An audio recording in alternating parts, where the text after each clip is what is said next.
Thank you all so much for coming out again this morning here for another festival forum at the Vail Dance Festival. My name is Michael Breeden. I'm Rebecca King Ferraro, and we are the hosts of the podcast Conversations on Dance and former Miami City Ballet dancers. We're here for 2 weeks at the festival, conducting interviews like this one, and also interviewing a lot of other festival artists kind of behind the scenes, and we'll be releasing those episodes in the coming weeks, so stay tuned for that. So today we have with us dancer and repetitor Melissa Toogood and visual artist Kenneth Parris. Thank you both for joining us. We really appreciate it. Thanks for having us. So just to get started, for those of our audience who maybe doesn't know, the two of you are married and you have a beautiful son who last year in Vail was, what'd you say, 3 or 4 months old? Like 3.5 months. Yeah. And so now he's moving around and running around, and he's being babysat by Pam Tanowitz right now. Yes. Keep it all in the family. So tell us how you guys met. Sure. You want to start? Sure. I was an understudy with the Cunningham Company, and I had been touring with them because another dancer was out, and so I was quite close with the dancers, and one of the dancers was her birthday, and so she had a party, and Ken was actually friends with her boyfriend at the time from high school. From high school, right. Oh. So we met at that party. We did. Yeah. And I kind of joke now that their relationship was worth it because we got together.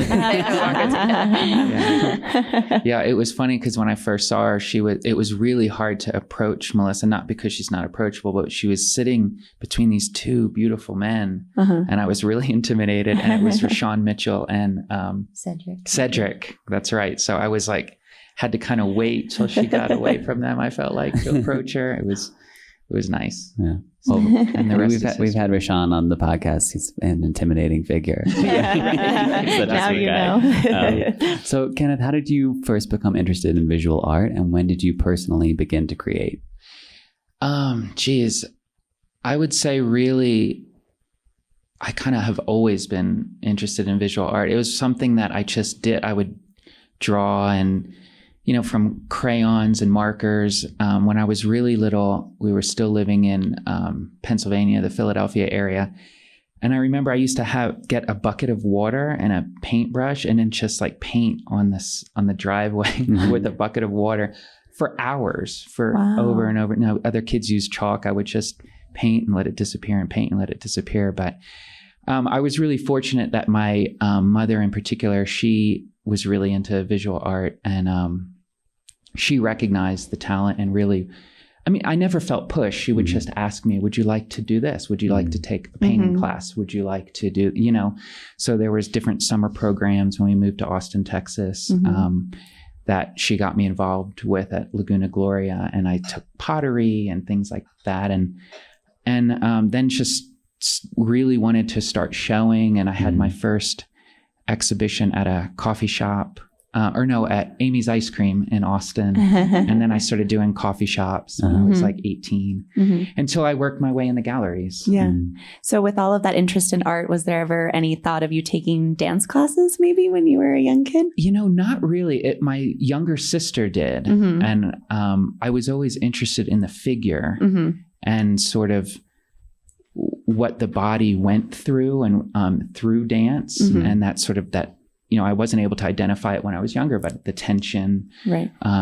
Holding a pose, just moving across the floor, and how to capture that on a two-dimensional plane. So, but I don't know, for me, it never felt like it was something I was that interested in pursuing myself. He has taken class with the Cunningham Company. Yes. It was something that was always fun for us, like especially at the end of like a 6-week tour, we'd make the partners take class as a little entertainment. Entertainment for sure.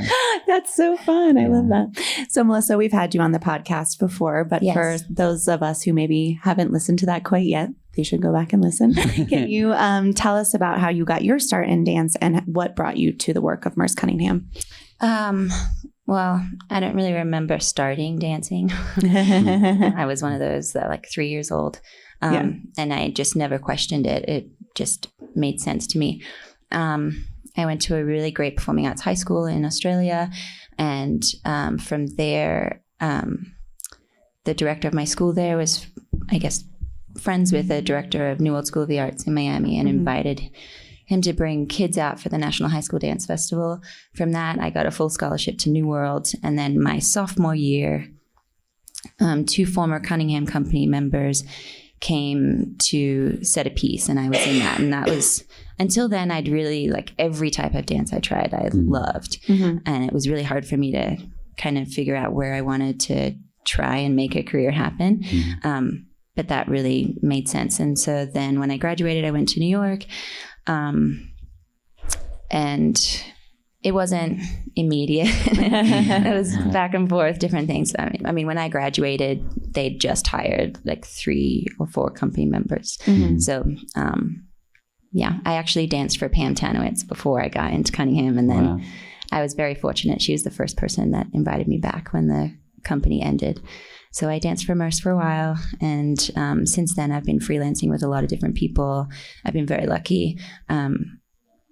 I think freelancing actually does really suit me because of what I was talking about. I loved everything that I did. So, I mean, with Cunningham, that satisfied me because there was so many decades of work and he really did keep investigating. So a piece from the 50s, like you'll see this weekend, was very different than a piece from the 90s, which you saw last year. So that I never felt like I wasn't challenged with trying new things, dancing for one company. But being a freelancer now is really great. Like I've gotten to dance with the Stephen Petronio company, which I really learned a lot from that because his physicality was so different than other things that I'd done. And I work with Sally Silvers, and really working with Pam is like my consistent thing. And I know I'm kind of known as a Cunningham dancer, but really working with her is, I feel like that's my life's work. Yeah. Oh, interesting. Yeah. So, Kenneth, when did you really find that you said you always were interested in composing the body or body motion, but when did an interest in dance really start to take hold for you? And when in particular did you become aware of Merce's work? Yeah. Well, like I'd mentioned, my sister was actually a student at Ballet Austin. And I knew when I was in college, I went to RIT and I was studied illustration and graphic design. And I knew we had this upcoming project where we had to do pieces in series. So I actually asked my sister first and then went to Ballet Austin and asked if I could just come in and watch class and take photographs. Oh, wow. So that started in college and I did some pieces from that. We still have one on our wall. So that's really where it started then. But so there's always been that interest. And then the physicality of a dancer, I mean, you know, as a visual artist, you paint from the figure and they're models. But I always found that working with dancers was more interesting because they have such control over their body. And then the tone is just, it's personal. It's more interesting to paint and to draw the muscle tone. But really with Merce, I'd found out that the legacy tour was going to happen after he was passing. And through living with Melissa, and we were dating at the time, just seeing really what it takes to perform at that level, the physical aspects of it, but also the emotional aspects. Because the legacy tour, for those that don't know, it was going to be after Merce passed away, they were going to launch a 2-year 50-city world tour and reconstruct, I think, 18 works, Melissa? I think it was less than that. I can't remember. So they were going to reconstruct different works and basically give the world sort of a final viewing of Merce's work with the final company that he trained. Because after all of it was over, the company was going to disband. So my interest was not just the physicality of the dancers at that point. It became more of, how are these dancers going to do it? I mean, emotionally, they just lost their mentor. Some of them, like Melissa, had not been in the company for that long. So the company was disbanding. They were all losing their jobs, which that was around the same time as the financial crisis. So that was a similar thing going on in the world at that time too. So I just felt that sort of behind the scenes of what it'll take to do this work and that journey, and even just the rigors of being on the road. I thought there was a story there that needed to be told. Right. And I sort of wanted to kind of strip back what we saw on stage to really get to the dancer's life and the dancer's struggle. Right. Melissa, how did that affect you personally, having to perform, maintain the level that you were used to putting out there, but under that sort of kind of emotional duress? Well, like Ken said, I was one of the newer members of the company. And so like when Merce died, I was like one of the favorites because I was like the new shiny toy, you know? Right. So the last piece he made, he really was like, let's see what she can do, you know? And because it was the last piece he made, we did it a lot. And so it really it broke me in a way that I'm so grateful for, because a lot of people end up leaving the company when they get to that point. And I wasn't ready to do that yet. So I really had to rebuild my whole physicality to be able to get through it. And I did come out stronger because of it. And so that was like my own personal journey through that tour. But also like we pretty much realized quite quickly, one of the first performances on the road after Merce died, that we were receiving the applause for his whole life's work. And so it was a big responsibility and a beautiful one. And the one thing that we didn't love was everywhere we went, what are you going to do now? What are you going to do now? We're like, we still have 18 months. We're like, we're just trying to get through the next show. Right. You know, we kind of joked about the fact that I was like, Ken, can you make us t-shirts that say, I don't know? Which was strange. It sort of gave me a little bit of validity. I felt that it gave my project some more validity, because anytime as an artist you stake out to do some project. I mean, this is a huge undertaking for me, and from just trying to figure out how to get on the road, how to make the work, how to do it financially, negotiating 15 different contracts with all the dancers, making sure they were all comfortable, because I was putting them, their personal time and space on display, right? With the amount of access that I required.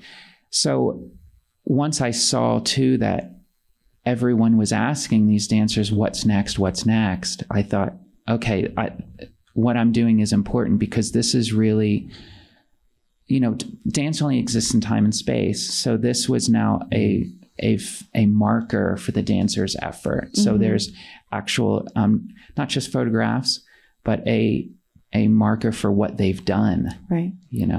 So when you heard about this tour originally happening, was it always your intention right away to go on this tour and document it in this way? Had you been on another tour before that made you feel like, oh, this is going to be really worthwhile? And I'd been on tour before with Melissa, but not in the capacity of this. I would not as often. Right. I just really as an observer, I would go to class, and like Melissa said, I took class a couple of times, but really it was just, I just enjoyed being. I feel like it was our home life that initiated it. It really was our home life. Especially because, I'd wake up, he'd see a show, and, there's this like kind of glamour to it that people just see this like thing on stage. And then like in the morning I would wake up and I wouldn't be able to stand up straight, and I'd be hobbling to the bathroom. He's like, what's wrong with you? And I'm like, what do you mean? You saw what I did last night. Yeah. It's like, but how do you do that when you can't even walk? I know. Yeah. And that was the thing. And I thought, well, nobody knows this. And it's a strange thing, I guess, but I thought people should. I think it just adds another element of the work. Right. Yeah. Which if you visit Manor Vail here, one of the drawings he has is exhibited here is me sitting at the breakfast table, eating breakfast, like my underwear, with my feet in a bucket of ice. Yeah, there are some of your works out here. They're throughout the festival this year. Right. So everyone can view them and enjoy them. Right. How many of the tour stops were you able to go on? You said it was 50 cities or so? I didn't go to all of them because I can't even remember. There was a stretch about 6 months in that I skipped. For instance, we went to Paris twice. So you only did one Paris tour. I did one Paris tour. I skipped Hong Kong. I really wanted to go, but they were only there for such a few days, or just a couple of days. So I had to think also financially. Sure. Because at this time too, I self-funded the project because I needed to get on the road. By the time I thought about doing it, I just needed to go, and I didn't have time to apply for grants and all that kind of stuff. I just was like, I have to get out there and do this work. Right. Lucky you could share my room. I should. Right. I did a lot. I used a lot of miles. Yeah. I feel like a tour like that used to be so much more common. You know, you hear about, even in ballet companies, like the Royal Ballet used to come to the Met for 6 weeks at a time. And now with the arts, it's more difficult to find funding, but that must have been such an amazing experience as an artist. What were some of your strongest memories from out of those 50 cities? What stands out to you? Wow. That's hard, huh? Well, I really loved Russia, actually. That was surprising. There was one instance where I think a lot of the other company members, it wasn't their favorite tour, but I actually found the people very warm. And Ken got lost coming back to the hotel one day, and this elderly woman couldn't speak English at all. She literally walked him all the way back to the hotel because she didn't know how to tell him how to get there. It was amazing. And because it's surreal. Like you can't just kind of try to make out the street names. Right. It's incredibly confusing. Yeah. And I was just like, oh my gosh, I'm so stuck. Right. But this woman just came up to me and then brought me to this cafe, and then they were trying to translate, and then she just says, come on. And with her hand, I don't know what she said, but she just had me follow her, and she walked me back to the hotel. Wow. So when people say Russian people aren't warm, I'm like, well, no, I don't think that happened in New York. Right. No. I'd say one of my other favorite was probably in Hong Kong. There was this huge billboard that I actually happened to be on. It was myself, Brandon, and Dylan. And when you're on tour, often there's certain friend groups that hang out. The three of us would never hang out, just the three of us together, really. That configuration. And we happened to be on this tour bus, just seeing the city on an open air up the top. And we come around the corner and there's this huge billboard of the three of us. We're like, wait, what? This is so funny. And we're taking selfies. And then everyone on the bus was looking at us what are they doing? And then I think they realized that's them. That's so great. Was there a particular city where the reaction from the audience was so big that it really blew you away and kind of was really touching? Like you mentioned that it seemed like everyone was really... Honestly, everywhere. It's as soon as the curtain went down, most people went to their feet and were like, oh, that's not really about us. That's really for Merce, which was amazing. We received the applause for all the generations of dancers that had given everything for his work. I think France in general, there were a lot of stops in France, but Paris, I guess in particular... I don't know I guess they just said, forget the fire marshal laws, because at some point they just started flooding in people, and they all sat on the steps. Right. Wow. It was really magical to watch. He would know more from the audience because he always watched with David Vaughn. I always watched with David Vaughn. Yeah, it was really nice. Nice. So what was the life of this project after the tour ended? This year for the centennial, you have it at the Vail Dance Festival. What else has been the life for this work? Right. Well, it's funny. It sort of was pretty organic in that my first exhibition of it was during the final shows at the Armory. I really wanted to do something at the same time. Well, like I said, because of the sort of the marker for the dancers' effort. And I wanted them to all be able to come because we really didn't know where everyone was going to go. They didn't know where they were going to go. A lot of people left New York. A lot of people left New York. So I wanted to do something then. So all the work started as drawings. So I started with a drawing show. And at that point I showed 40 drawings. Wow. I've created a little over 70 drawings, all from photographs that I took. I used the photographs as reference, and each piece was composed of anywhere between 1 and 8 different photographs, because I might have used, an arm from one and a leg from another, but also I recomposed scenes, meaning, for example, there's a painting that's on display by the Amphitheater called The Lost Hotel Rooms. That scene was actually over 4 days in hotels, in one hotel in London. So all of those people that are in that piece weren't in the same room at the same time, but I took different excerpts from that. And it was really more about capturing the essence of the moment of what it's like to be in a hotel room after shows when everybody's having a chance to rub their feet or just have a drink or whatever. So that was sort of a little bit of the kind of how I created the works, but how it sort of lived and moved on was I did that drawing show first, and then from the drawings I created the painting. So I would use the drawings and revisit photographs, recompose scenes, add sections, and then I started doing some painting shows. So I guess overall I did 2 New York shows, a show in Philadelphia, which was in conjunction with the Dancing Around the Bride exhibition. I mean, in conjunction in that I did it at the same time. It wasn't sponsored. People that went to the show also came to my show, but I just want to make sure I'm clear about that. But you planned well. Yes, I planned well.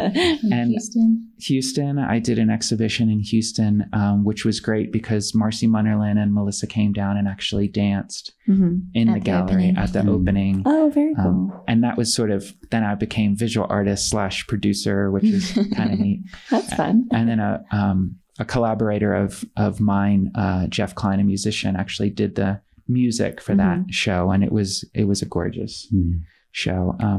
But then I guess besides this, the last thing was Jacob's Pillow, wasn't it? I was really fortunate that I think it was the 5-year anniversary of our last performance at Jacob's Pillow, right? And I worked with Norton Owen, the archivist there. And he mounted a show of the work. Because the last show we did before Merce died was at Jacob's Pillow. He wasn't there, but he watched it. The musician set up a laptop in the pit so he could watch from home. That's beautiful. Yeah. Aww. So I was thinking about something Melissa was saying, how a Merce work from the 50s doesn't resemble necessarily that from the 90s. It feels like a different experience. And in relation to the work that you do, like as a dancer, we can certainly do other styles and choreographers, but you are trapped by the limits of your body. But for you, like how has your art evolved from that work you have up, you said, from your early days as an artist to what you do now? Yeah. Well, Merce changed the way I view the body. I mean, as much as I was interested in it, I think it might be sort of what you view as natural versus unnatural. You do that even when you're composing a scene. So what feels like compositionally will work, and where you sort of crop the body or where you don't crop the body. There's sort of rules for that. And somebody, Merce not only gave me and his collaborators, Robert Rauschenberg, Jasper Johns, they basically gave me permission to break rules in a way. But I can't sort of view the body in the same way anymore, because now I look at it in terms of like potential energy. There's more movement in your work now than there used to be. There is. And I'm thinking about it in a different way, as far as it almost sounds subtle, but when you think of even gravity, or, is there a weight pushing down on the dancer as they're trying to get up off the floor, or is the ground pulling them down? So when you look at things in that way, I mean, even though I was drawing and painting these dancers all living, so at restaurants or, things like that, it wasn't so much about that dancing, but I still do figurative work. Melissa models for me a lot. And so that became this whole other investigation. Interesting. Yeah. So Merce is one of the dance revolutionaries of the 20th century for sure. And he has a lot of defining elements to his choreography that makes him so special. Melissa, you know, obviously his work so well. Kenneth, you're obviously very intuitive when it comes to dance, even though you weren't a dancer. What do you guys see as these defining elements in his choreography that sets him apart? I think the obvious one that everyone knows is the separation of dance and music, which does not at all mean that you're not rhythmical or musical. In some ways you have to be more so. But I think one of his biggest legacies is really the complexity within the body. So he would build work with the legs and then add something different with the torso, something different with the arms, even then with the head. And then sometimes you'd be like, okay, I practiced this, you're ready to go on stage. And that day he'd be like, okay, now make this your front. And then you have to adjust everything an eighth of a turn. And you're like, so that kind of complexity, and not just the different body parts, but you'd have different rhythms with different body parts. And that was always really fun for me. So that kind of challenge and that problem solving aspect. So the physical demands were matched by the mental demand. Yeah, which I love. So I think that's a big part of his legacy. After Cunningham ended working with some different people, sometimes they'd be like, okay, well, is it easier if you go this way or that way? And I'm like, easier? Like, is that a question? I'm like, what do you want? And then I have to figure it out. Right. So I just got kind of used to that, because it's not about it looking perfect in a way. It's about like, what do you find when you're trying to figure this thing out? And then is that interesting? Right. Yeah. And I think for me, with sort of how it relates even more so to visual art is, and this particular 104 Work Weeks project, being on tour with the company, I had to think about, I'm telling a story and I wasn't quite sure how to tell it. So do I do it more from like city to city? And is it more like, oh, here's a postcard from when we were in Marseille and and is there one image for that? So I had to investigate all those things. And I thought, well, let me look not just at my material dancers, but what they're doing. So that's when I even dug even deeper into Merce's work. And that's how I came up with this notion of, well, I don't have to tell a linear story. So again, Merce giving me permission to sort of do that. And that's what it really became about. It was like capturing that, not even an exact likeness of the dancers even. It was just, here is a moment in time. And I started to visualize it a little bit more of, almost as when you start to lay down and go to sleep at night and you're sort of in this state of, dreams start to kind of enter in. Maybe you're sort of recapping your day of what that was like. I took that and tried to sort of put that into the paintings in particular, where that's very much how it feels like when you're on the road. Right. You're waking up in a different hotel room. You're just the practicality of, especially for the dancers, what do I eat? Where do I go to, like, when my stomach will be okay? Especially after a show, you're like, everything's closed. Everything's closed. Yeah. I'm starving. And certain places like Spain, 14 angry dancers knocking on a restaurant door. where like Spain is open forever, but like, you better like meat when you're right. Yeah. You know what I mean? So there's things like that I wanted to sort of capture some of that kind of haziness and that fog of, did this happen? Is it really happening? And a little bit dreamlike in each of the images. It's like you guys know touring. It's like we still, like, sometimes, like, years later when he'll have an exhibition and some of the dancers will come to the show and we're like arguing about, no, I think it was this city. No, didn't we go to that restaurant? And like, wait, I swear those are my feet. No, because I was in that party, but you were, So it's like, we don't remember things accurately either, but the feeling, I think, is always quite clear. Yeah. And I think that's just more interesting for the viewer. I mean, my work is more realistic. It's not, it has a certain level of abstraction, right? But when you're doing figurative work, I think you need to especially give space for the audience to insert themselves. So when the dancers were having this sort of these little discussions, pseudo arguments, if you will. It also gives the audience a place to kind of set in and go, well, what was that person really doing there? And what, you're mixing like a hot tub scene with a restaurant scene, and what, oh, well, that was over a few Me nights. in the doctor's office. You in the doctor's office, things like that. That's things that happen, right? Oh, yeah. Right.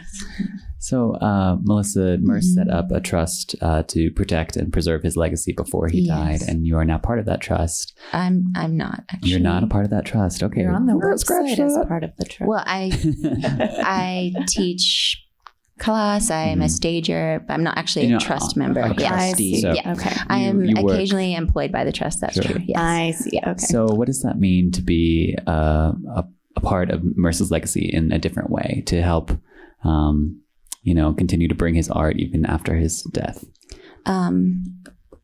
Well, Merce actually put me on faculty in 2007. So he himself already kind of put me in a position to do that. So I started teaching for him before he died, and actually before I officially became a company member. Wow. Oh, wow. That's cool. Yeah. At first I was like, what? No, I don't want him to see me as a teacher. I want him to see me as a dancer. And Robert's like, no. Like, we've been thinking through the company, and like, he wants you to teach. And I was like, okay. And so I've had some practice now, and I've been rehearsal director for Pam's company for since 2012 too. So I don't have a desire to choreograph, although we did actually, Ken and I made a show together recently with my sister, which was great, but I have one show in me. But I love coaching and staging, and I am asked a lot because I'm one of the final company members and one of the last people to have this embodied knowledge from him to teach and still perform. And I always like to say yes, because I feel like I kind of have an obligation, because there's only a few of us that still have this knowledge directly from Merce. So in that way, it's bigger than me. Yeah. So when I can, I always say yes, and then it's a negotiation with the trust. Are you mostly staging works that you've personally danced, or things that were made on you? Not always. I think it's nice to have a little bit of a connection to it. So I'm staging excerpt of Antique Meat for this weekend, which actually, in a way, it was Jennifer Goggins' idea. She was in the company with me, and she asked me to teach a workshop this summer for the trust. And I had suggested one particular piece, which I actually had never danced in, because that was interesting to me, because I hadn't really done that a lot with a piece that I hadn't danced at all. Right. I'd done sections that I hadn't danced before from pieces that I had performed excerpt. Right. So I was interested in that. And she's like, well, actually another dancer's already doing that. I'm like, okay. She's like, but no one's touched Antique Meat. How about you do that? And I was like, okay, great. And as I was looking at it and stuff, and I was like, oh, this would be great for the festival. And so in a way, it prepared me more to be here for this festival. So, but even if you've performed a piece, staging it, you haven't performed every role. Yeah. So there's always something new to figure out. But yeah, a bit of both. And because Merce did events a lot, which were new works, basically, he created from many works. So if we were in a museum and we're like, oh, we have 3 stages, he would pull different sections from different pieces and put them together in a new way. So I had performed a lot of works partially, so that there really was a lot of works that you've touched a little bit. Right. Yeah. So what is your process like when you're setting a ballet? You have to, like you said, even if you've danced it, you haven't done every single part. So how do you learn it? How do you catalog it? Fortunately, we do have a lot of video. And then there are notes in the dance capsules of Merce's and but Merce's I interrupted you. Melissa was in several new creations, and she took rigorous notes too. Oh. So for some of the pieces she did, Mm-hmm. you were prepared. visited your own notes. Yeah. And sometimes in the capsules, like for instance, for Antique Meat that I'm staging now, when I was in the company, we did do the piece, like I said, but Sandra Niels came back to stage it. So some of her notes are also in the capsule. So really this piece I had personal experience with. So I really started there because when things are done again, more clarity kind of appears, but then you always kind of want to go back and have a look. And so I've stolen little things from like the 1964 Swedish film that was made that has Merce himself in it. And I was like, oh, he did this hand gesture instead. That's kind of cool. I'm going to like do that. And so you really, you also have to think about the dancers you're staging it on because you want it to work for them. And something that always stuck out for me with Merce, he'd be like, is it clear for you? Not like, is it clear? Is it clear for you? And because he never wanted any of us to look exactly the same. And you can be dancing a role that had been done by 7 other women before you, multiple generations. But I never felt like he was comparing me to anybody else. And I have a very good memory for movement, and I can get really rigid about things, and Merce really taught me to open up and lighten up. I learned a lot from him about how to see things differently and see the same thing on different bodies. And so I really try and pull from that when I'm especially sharing the work with people that had never trained in it before. I have worked with some people who are taking Cunningham class a lot, but you know, these guys don't. And so for it to be successful, they can't be scared of it. So you have to give them a way in and try and relate it to the way they have moved, and different dancers remember things differently. Like yesterday I was teaching Jared something, and it was, it changes from a 6 to 18 and 18. He's like, oh, it's the 6 makes me up. I'm like, well, 6 3s are 18. So you could keep counting 6s if that works for you. He's like, oh yeah, great. I'm going to do that. You know, so you kind of have to figure out for different people how to make it work. And that challenge is similar to the work for me. So with not doing the work, I have that other problem solving aspect that I love about it. Well, I've even watched Melissa because Merce changed things too. So a different video, they could be doing something different. So then Melissa as stager has to make a choice there too. Yeah. And maybe I would make a choice for me, but then when I'm seeing a dancer, like it's not quite working for them, or they don't feel embodied in it, I would go back and look at different videos and be like, oh, okay, maybe they could try it this way. Yeah, so interesting. Can you tell us a little bit about what you will be dancing at the festival? So you're staging Antique Meat, but you'll be dancing yourself as well. Yes, I'm performing a duet with Calvin. So we actually performed it at the 92nd Street Y in New York in February. Yeah, I believe so. It's a duet that I chose for Calvin and I. I felt like it was more us than, like, for example, the duet I chose for Armand and I. So it's a little softer, and we dance together the whole time. It's very connected, and I'm really excited about that. I think that'll be Saturday evening. So that's, again, a Merce Cunningham duet. And I believe Damien has decided I will do the Antique Meat solo.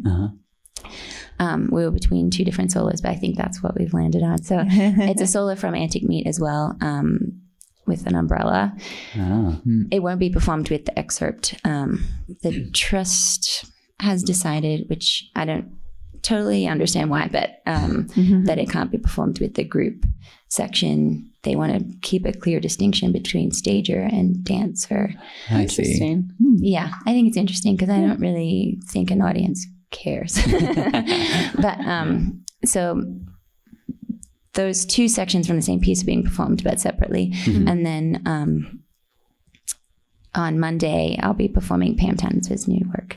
Wonderful. So yeah, I'm excited about that. It's that's what's also so great about this festival. It's not necessarily a group of people that you thought would be put together. Right. And we're meshing really well. It's really exciting. Yeah, I love the group. You mentioned briefly the collaboration that the 2 of you did earlier this year, Set Apart. Can you tell us a little bit about that collaboration and your choreography experience and how the idea came about for that? For me, the reason why I had the guts to do it is because of Steve Paxton, actually. He is actually an original cast member from Antique Meat, but he's had a very important career of his own after Merce.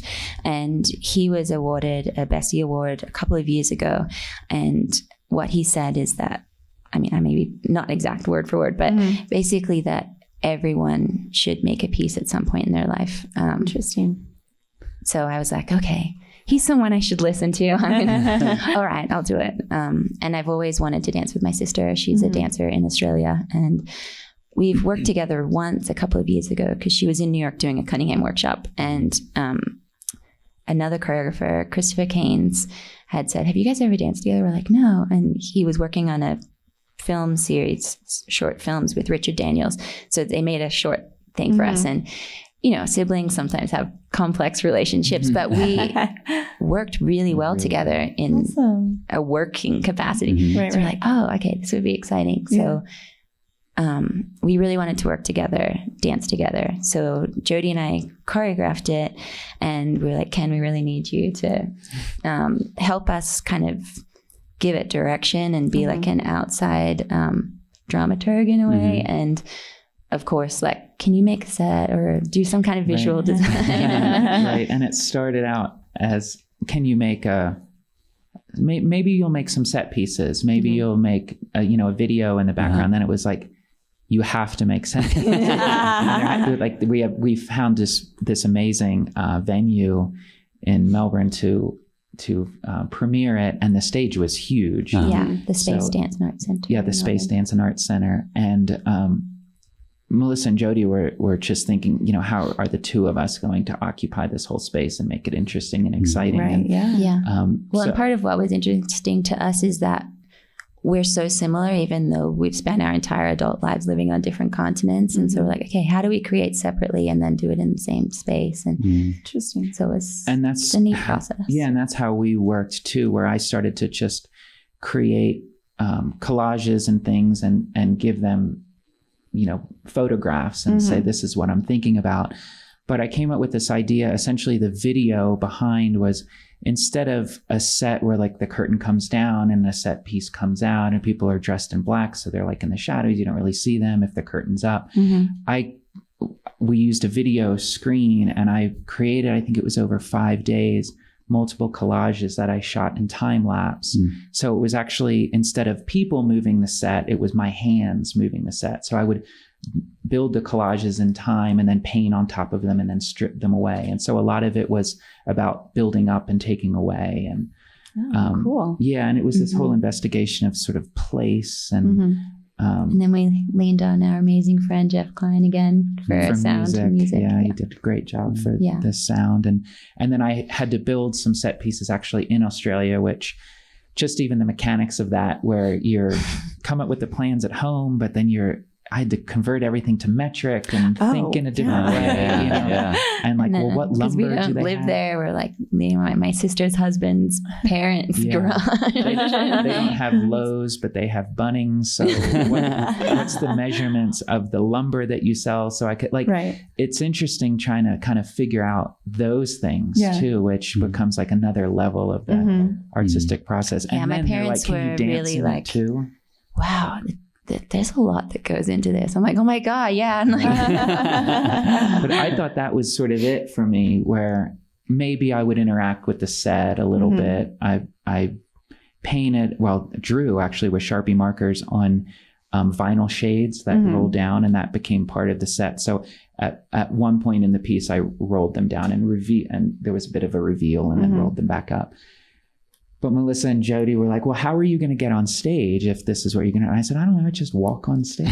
I'm like, no, if I've learned anything from Pam, that's lazy. She's like, that is the laziest choreograph. I'm like, what? So I ended up dancing quite a bit in this piece, but dancing for me, which was... Put it this way, they used me very well. There was like, lunges and crossings and things. So it wasn't dancing like Melissa and Jody, but that's so cool. It was very integrated. That's awesome. It was great. It worked out better than we expected. Yeah, it was really a fun process. people seemed moved, so that was good. Yeah, and now we're looking to do it in Sydney in December. Fantastic. Nice. Right. Where are all the So- sets now? They garage. were somewhat broken down in Melbourne, and then my parents recently drove them up to Sydney. Yeah. Good. Keep So them it's great. safe. Exactly. So before we get to audience questions, one last thing. Do you guys have any plans for future collaborations? Other than doing the piece again in Sydney, which we want to work on more. we want to work. Yeah, I mean, we it wanna would be develop. great if we could figure out how to get more time somewhere, maybe a residency. That would be to- great. Yeah, to just develop it more and find the parts that we're like, well, that wasn't as strong as we wanted to. Or I mean, really just look at the piece again and Yeah. In a way, I mean, we had many years talking about it, but actually like doing it. I mean, Hudson was created and born within that whole process. And my sister got married through the whole, so a lot of things were going on while we were talking about it. So to have more time in the same space actually working on it would be great. Yeah. But other than that, other right, collaborations, I mean, really, Melissa models for me so often. I work for free. It's true. But my work has shifted a bit because this series was done a while ago and I've done multiple series since then. But now, especially with the birth of our son, I'm working on a new series called Resist Portraits, where I don't even have all the words to articulate what it's about exactly yet, because I'm just trying to work a little bit more intuitively and trust myself and just make work. But right now it's like the idea that, you know, experiencing as a father too, that sometimes some of the most basic things seem like an act of resistance. And then also within the context of where our world is today too, and sort of what's happening across the globe. So there's both of those things happening, but yeah, that's this new series that I'm working on, and I'm really focusing on portraits, but then I've also started to incorporate nature portraits, as I call them. So specific aspects of like flowers within the landscape. So it becomes like a portrait of that. You're in a perfect place for that right now. Exactly. And it's still that same like building up and stripping away and the tension behind all of these sort of conflicting ideas. And so Melissa and I are still collaborating in that way. The next collaboration will be by a Lowe's, I'm guessing. Yes, probably. Yeah. All right, if anyone right here. First, a non-art question. I believe it was Martha Graham who said Merce Cunningham is the bad boy of dance. Can you expand on that? Why? What does that mean? Well, he had danced for her, and as you know, like she made story ballets. You know, they were about. I recently worked with the Graham Company on a new creation with Pam, and so again, we had to they had to look at movement in a different way. In that, for them, dancing Martha's ballets, every movement has a backstory, really, and emotion tied to it, or like a clear direction in terms of like what it's supposed to convey to an audience. And Merce, it's not that he didn't care about that, he just didn't want to dictate it for you. So he blew that open. I mean, I feel like Merce is one of the most dramatic dancers I've ever encountered. It's just that he wanted it to be open for what the audience would get from it. So I would say maybe that was a little bit of what she was talking about. He He defied convention in that way. Right. And he once described, he was talking to some kids we had come in and watch once, and he used this phrase that if you're a person who enjoys the experience of movement, and I was like, he really was a person that enjoyed the experience of movement. And so investigation was like in his blood and his bones and his nerves, you know. So, and he continued that through his whole career. He never like figured out something that worked and kept doing it. He kept pushing. And so I would say maybe that's possibly what she was referring to. That's even what's so neat to see here at Vail, where now these dancers that some of them have never even danced barefoot until last year when Melissa worked with them, or So that investigation is still continuing within their own bodies, within Merce's work, and then what they take to the other dance form too. I mean, that when you talk about legacy, I mean, that to me something is that's legacy. so great for me is like many of these young ballet dancers are like, oh, this is making me better at ballet, having this experience working with me on Cunningham. And I'm like, that's amazing. Why do they say that it makes them better at ballet? Does it gives them like a new way to experience movement, or? I think maybe even just feeling their back or different choices they have about the pathways from one thing to the next. I'm not sure. That's fascinating because it's obviously quite different. Very up instead of down. We were talking to a couple of the dancers, the ballet dancers that will be in Merce's piece this year at the festival, and they were saying how wonderful Melissa is, and that